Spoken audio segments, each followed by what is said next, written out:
ఏం చేయకండి. 10 డేస్కే రిజల్ట్ అసలు ఎక్స్పెక్ట్ చేయకండి. 10 డేస్లో రిజల్ట్ ఎక్స్పెక్ట్ చేయకండి.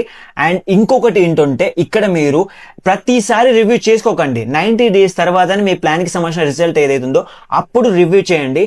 అండ్ ఇంకొకటి వచ్చేసి కంపారిజన్ చేసుకోకండి. వేరే వారితోటైనా లేదా మీ ప్లాన్లో ఉంది ప్రీవియస్ అది ఇది కంపేర్ చేసుకోకండి. డిసిప్లిన్ బోరింగ్ అనిపిస్తుంది కానీ అందుకే వర్క్ అవుతుంది.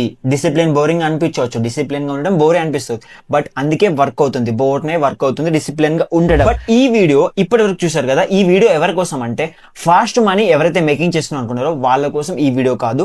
డైలీ ఎక్సైట్మెంట్గా ఉండి డైలీ ఎక్సైట్మెంట్ థింగ్స్ చేద్దాం అనుకున్నారో వాళ్ళ కోసం కూడా కాదు.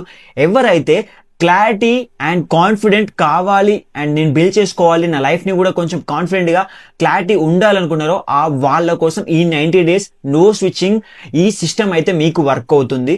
సో ఇప్పటి వరకు మీకు ఏదైతే నేను చెప్పానో skill, frame work, output, 90 days ఇవన్నీ చెప్పానో ఇవి క్లియర్గా ఫాలో అవ్వండి.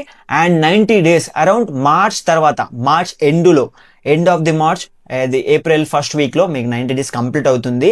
అండ్ మీరు ఈ వీడియో చూసి స్టార్ట్ చేస్తే మీకు మార్చ్ 31కే అవుతుంది. 90 డేస్ మార్చ్ 30 వరకే అవుతుంది. సో క్లియర్గా ఒక ప్లాన్ పెట్టుకొని స్టార్ట్ చేయండి. అండ్ డైలీ మన ఛానల్లో ఫైనాన్స్ బేసిక్స్, సైకిల్స్, ఇలాంటి ఫ్రేమ్ వర్క్స్, ఇలాంటి 90 డేస్ స్ట్రాటజీస్, లేకపోతే క్యూబ్కి సంబంధించిన ఇంపార్టెంట్ థింగ్స్ కూడా నేను క్యూబ్ అంటే ఏంటో క్యూబ్కి సంబంధించిన ఇంపార్టెంట్ థింగ్స్ కూడా నేను రివీల్ చేస్తాను. సో దానికోసం మీరు ఇంపార్టెంట్ థింగ్స్ నేర్చుకుందామంటే ఫైనాన్స్ గురించి కూడా మన ఛానల్ని సబ్స్క్రైబ్ చేసుకొని పెట్టుకోండి. కామెంట్ చేయండి ఈ రూల్ ఎలా ఉందా, మీరు ఎప్పుడు స్టార్ట్ చేస్తున్నారో కింద డేట్ కూడా మెన్షన్ చేయండి. And thank for watching till the end. Bye now, Jai Hind.